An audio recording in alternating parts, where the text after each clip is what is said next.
माननीय अनुप्रिया पटेल जी शुरू से इस बात को उठाती चली आ रही हैं 2014 से कि जब से हमारी पार्टी बनी है अपना दल यस, तब से इस बात को उठाते चले जनगणना होना चाहिए। विपक्ष तो मुद्दा विहीन हो चुका है, विपक्ष का तो कोई मतलब ही नहीं रह गया है।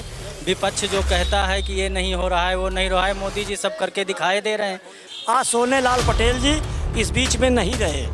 उन्होंने ही जाति जनगणना की शुरुआत की थी कि जब तक जाति जनगणना नहीं होगी तब तक सामाजिक न्याय नहीं मिलेगा। अगर राहुल गांधी कह रहे हैं तो 2004 से 14 तक उनकी सरकार चली और जो है अखिलेश यादव की 2012 से 17 तक सरकार चली। जो भी अब जो इलेक्शन और जो वोटिंग होगी वो विकास के ऊपर होगी, काम के ऊपर होगी, और जो काम करेगा आदमी का काम बोलता है। ये विपक्ष मुद्दा हीन हो गया।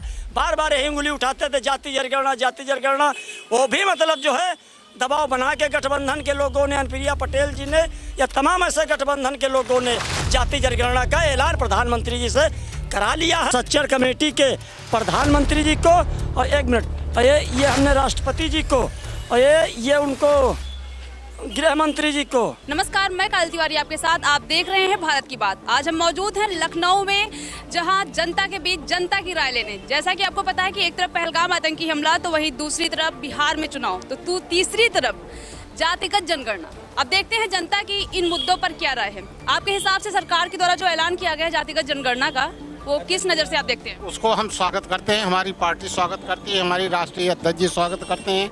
आज उसी के बारे में माननीय प्रधानमंत्री को और हमारी पार्टी, हमारे पार्टी के राष्ट्रीय, प्रदेश और जिला और कार्यकर्ता और बंधु भाई सभी ने उसका स्वागत किया। ये गांधी भवन में आज मासिक बैठक था, जो कि हर महीने हमारी माननीय राष्ट्रीय अध्यक्ष मासिक बैठक करते हैं। उसके दौरान बड़ी खुशी मनाया। हमारी पार्टी बहुत ही उत्साहित है कि ये जनगणना होने से देश का भला होगा, जनता का भला होगा। पिछड़ा, अति शोषित जितने पड़े हुए हैं जो जनगणना में अब आज तक नहीं आए हैं, वो सभी लोग स्वागत करते हैं और हर जगह प्रोग्राम लग गया है। और इसका स्वागत के लिए माननीय प्रधानमंत्री जी का और माननीय गृह मंत्री जी का हमारी पार्टी हार्दिक स्वागत, अभिनंदन, वंदन करती है। क्या सरकार राहुल गांधी के दबाव में आकर फैसला लिया कि अपने स्वतंत्र के लिए? नहीं, ये माननीय अनुप्रिया पटेल जी शुरू से इस बात को उठाती चली आ रही हैं 2014 से कि जब से हमारी पार्टी बनी है अपना दल यस, तब से इस बात को उठाते चले जनगणना होना चाहिए। हर दल अपना अपना श्रेय ले रहा है कि मेरे कारण हुआ। एक तरफ नीतीश जी कह रहे हैं, तो एक बार लालू जी, एक तरफ राहुल गांधी, तो एक तरफ अखिलेश यादव। आपके हिसाब से किसके कारण जातिगत जनगणना का ऐलान हुआ है? आपको बता दें, आज सोनेलाल पटेल जी इस बीच में नहीं रहे। उन्होंने ही जाति जनगणना की शुरुआत की थी कि जब तक जाति जनगणना नहीं होगी तब तक सामाजिक न्याय नहीं मिलेगा। जिसकी भागीदारी उतनी हिस्सेदारी। ये हमने जाति जनगणना को लेके और सच्चर कमेटी के प्रधानमंत्री जी को और ये हमने राष्ट्रपति जी को और ये उनको गृह मंत्री जी को और ये मुख्य न्यायाधीश सुप्रीम कोर्ट जी को और ये उपराष्ट्रपति महोदय को हमने जो है अवगत कराया था कि जब तक जाति जनगणना इस प्रदेश में नहीं होगी तब तक सामाजिक न्याय नहीं मिलेगा। जिसकी जितनी भागीदारी उतनी हिस्सेदारी। अगर राहुल गांधी कह रहे हैं तो 2004 से 14 तक उनकी सरकार चली और जो है अखिलेश यादव की 2012 से 17 तक सरकार चली। तो ये लोग लागू करना चाहते, लागू कर सकते थे। बाकी जाति जनगणना की असली नायक, असली मुखिया कोई है सोनेलाल पटेल जी और उनकी लड़की है अनुप्रिया पटेल, जिसने लगातार चाहे पिछड़ा वर्ग आयोग, संवैधानिक दर्जा की बात रही हो, चाहे जाति जनगणना की बात रही हो। तो एक तरफ तो कहते हैं कि जाति पूछकर लोगों को बांटने का काम किया जाता है, तो अब तो जाति जनगणना का ऐलान हुआ है, तो क्या अब लोगों को जातियों में बांटने का काम नहीं है?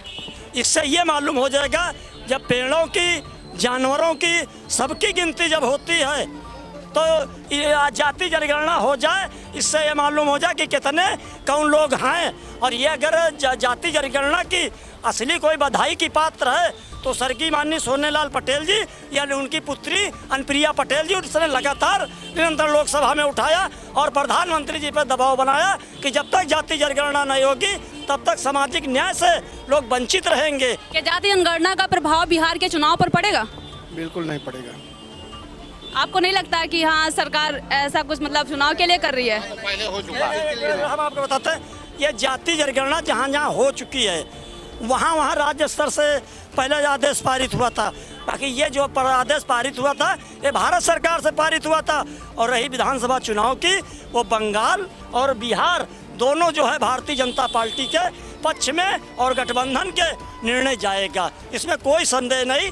ये विपक्ष का मुद्दा हीन हो गया, बार बार यही उंगली उठाते थे जाति जनगणना जाति जनगणना, वो भी मतलब जो है दबाव बना के गठबंधन के लोगों ने, अनुप्रिया पटेल जी ने या तमाम ऐसे गठबंधन के लोगों ने जाति जनगणना का ऐलान प्रधानमंत्री जी से करा लिया है। और हम लोग भी निरंतर प्रधानमंत्री जी को भी लिखते रहे कि इसकी जाति जनगणना होना चाहिए, और जाति जनगणना के साथ साथ में होने के बावजूद में सच्चर कमेटी की भी रिपोर्ट लागू होना चाहिए, जो कांग्रेस के ज़माने से लंबित होने पड़ी है लोकसभा में, उसको भी लोकसभा के पटल पे लाया जाए। तो जैसा सत्ताधारी सरकार जो है तो वह धीरे धीरे विपक्ष के सारे मुद्दे खत्म कर रही है।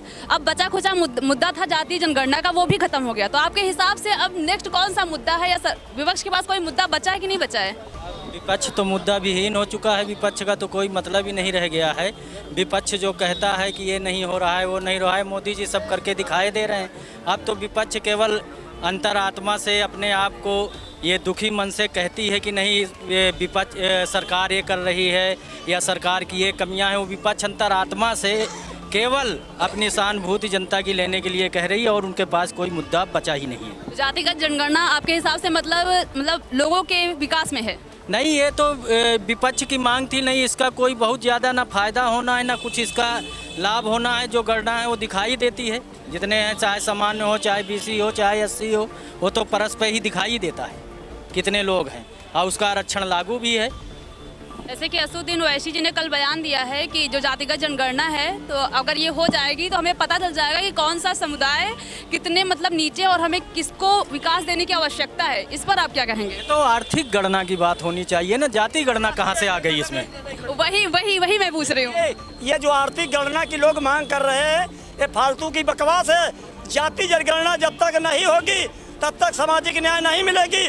जिसकी जितनी भागीदारी उतनी हिस्सेदारी भारत सरकार अगर कराए तो जाति जनगणना कराए, न आर्थिक गणना का कोई मतलब ही नहीं, ये फालतू की बकवास है। आपके हिसाब से सर बोलेंगे, आपकी जाति जनगणना पर क्या विचार हैं? नहीं, जाति पे तो ठीक है, मगर वो जाति पे नहीं, मतलब वो आरती जो कह रहे हैं उस पे होना चाहिए। जाति के तो मान लिया अब किसी के ज़्यादा हैं तो उसी को देंगे, ऐसा नहीं है। जाति पे ही जो है कर देंगे तो फिर किसी को ज़्यादा मिल जाएगा, किसी को कम मिल जाएगा। जैसा कि हम सुनते हैं कि चुनाव में जो लोग आम जनता वोट करते हैं वो परिवारवाद पे करती है, जातिवाद पे करती है। आपके हिसाब से जो चुनाव आ रहे हैं अभी बिहार में, उसके बाद यूपी में भी आएंगे, तो लोगों को आप क्या कहेंगे, किस आधार पर वोट करें और किस पार्टी को किस प्रकार से चुनाव करें? जो भी अब जो इलेक्शन और जो वोटिंग होगी वो विकास के ऊपर होगी, काम के ऊपर होगी, और जो काम करेगा आदमी का काम बोलता है। ये जनता भी देख रही है, ठीक है।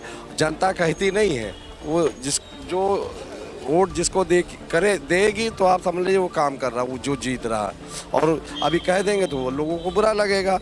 आप बताइए मोदी जी ने क्या नहीं किया, है ना? सुलभ बनवाया, घर घर गाँव में सड़क बनी, नाली बना, खड़ंजा बना, कितना विकास हुआ। उसके बाद डिसीजन पे डिसीजन लिया, 370 ख़त्म किया। वहाँ जो बेरोज़गार थे कश्मीर में लोगों को रोज़गार मिला। अभी मैडम ये आप समझ लीजिए पटरी गाड़ी पे आ गई थी, कश्मीर की पटरी गाड़ी पे आ गई थी, लोगों को रोज़गार मिल गया था, लोग कमाने और खाने लगे थे। आज जब ये घटना हुई तो सबसे ज़्यादा अगर कोई दुखी है तो कश्मीर के लोग दुखी हैं, क्योंकि इनकी रोजी रोटी चली गई। और ये दहशत घर जो हैं वो किसी के नहीं होते हैं। आप जीवन में मैंने पहली बार देखा कि कश्मीर के लोग उनका विरोध कर रहे हैं। कश्मीर के लोग चाहे मुसलमान लोग ही विरोध कर रहे हैं इनके खिलाफ। और जिस दिन अब मुसलमान अगर अब आप समझ लीजिए वो इतना वहाँ पर उनको आक्रोश है मोंडन भाई को कि अगर वो पा जाए तो उनको कच्चा चबा जाए, क्योंकि उनकी रोजी रोटी छीनने का काम कर रहे हैं ना। और इस बार अब की आप समझ लीजिए जो वहाँ पर हमला हुआ तो सबसे ज़्यादा वहाँ के ही लोग उनको बगावत किए, वहाँ सबसे ज़्यादा वहाँ के ही लोग जो है रोड पे आए। तो इसमें ही नहीं, देखिए आतंकवाद जो होती है, आतंकवाद की कोई जात नहीं होती है। आतंकवाद किसी कंट्री का नहीं हो सकता है, क्योंकि इसका काम है दहशत फैलाना, किसी कंट्री में हो। तो ये सारी कंट्री को सोचना चाहिए कि आतंकवाद के खिलाफ सब लोग एक कमर कस के और आतंकवाद ख़त्म होना चाहिए। क्योंकि भाई घूमने अब हम डर रहेंगे, हमारे बच्चे ना जाएं, हमारी बीवी ना जाए, हमारे माता पिता ना जाएं। आदमी की इच्छाएं होती घूमने का, मनोरंजन इधर भाई घर में होता। अब बच्चे जो गए थे उनका क्या उनका दोस्त था, वो तो घूमने वहाँ राजनीतिक नहीं करने गए थे, घूमने गए थे। अब आप वहाँ पर उनके कपड़े उतार के और दिखा रहे हो कलमा पढ़िए ये करके मारे, ये क्या हो रहा है? ये विश्व में ये दहशत फैलाना चाहते। ये लोग आपस का जो अमन शांति है, ये भाईचारा को मिटाने की ये बहुत बड़ी चाल है। लोग जो आतंकवादी हैं वो ये नहीं चाह रहे कि अमन से वो हिंदुस्तान हो या कोई कंट्री हो वहाँ अमन हो। और ऐसे लोगों को सारी कंट्री चाहे कोई कंट्री सबको मिल के और उनको मुंह तोड़ जवाब देना चाहिए। जैसा कि हमने यहाँ पर लोगों से बात की जाति जनगणना के बारे में और भी बिहार चुनाव के बारे में, तो लोगों की यही राय है कि जो जाति जनगणना है वो सत्ता में जो सरकार है वो मतलब लोगों के हित में ये किया गया और ये जाति जनगणना बहुत अच्छी है। मैं काजल तिवारी आपके साथ, कैमरामैन आसिफ खान के साथ, भारत की बात। तो अपने एवं अपने परिवार के बेहतर स्वास्थ्य के लिए परम मल्टी स्पेशलिटी हॉस्पिटल आइए, क्योंकि आपका जीवन अनमोल है। परम मल्टी स्पेशलिटी हॉस्पिटल, विजयंत खंड, गोमती नगर, लखनऊ।